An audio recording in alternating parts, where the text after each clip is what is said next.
आपण पाहत आहात एकच प्रहार न्यूज, आवाज जनतेचा।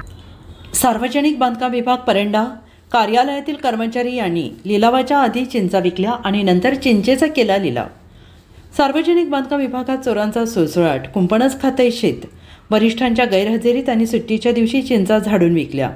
डोळे झाकून मांजर दूध पिते, मांजराचा तपास वरिष्ठ करणार का? 15/2/2025 रोजी चिंचा झाडून विकल्या ही माहिती कळता 17/2/2025 रोजी माहिती अधिकार कार्यकर्ता यांनी रीतसर माहिती अधिकार 2005 नुसार मागणी केली। 30 दिवस उलटून सुद्धा माहिती देण्यास टाळाटाळ करण्यात आली। पुढे काय तर प्रथम अपील दाखल होण्याचं कर्मचाऱ्यांची सुरू झाली पळापळ आणि मग काढली जाहीर लिलावाची नोटीस। 6/2/2025 पत्र 24/2/2025 लिलावाची तारीख वेळ 11:30 लिलाव घेणारे 4 बोके एकाच घरातले मिल बाटके खाएंगे। मग याचा अर्थ काय?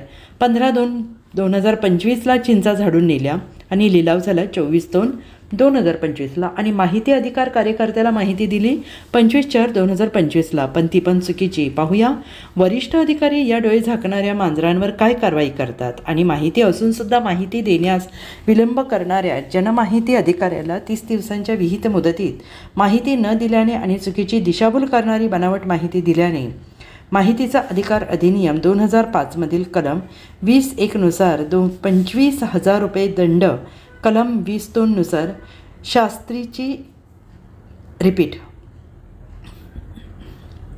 कलम 20(2) नुसार शास्तीची कारवाई का करण्यात येऊ नये अशी चर्चा नागरिकांमध्ये आता जोर धरू लागली आहे।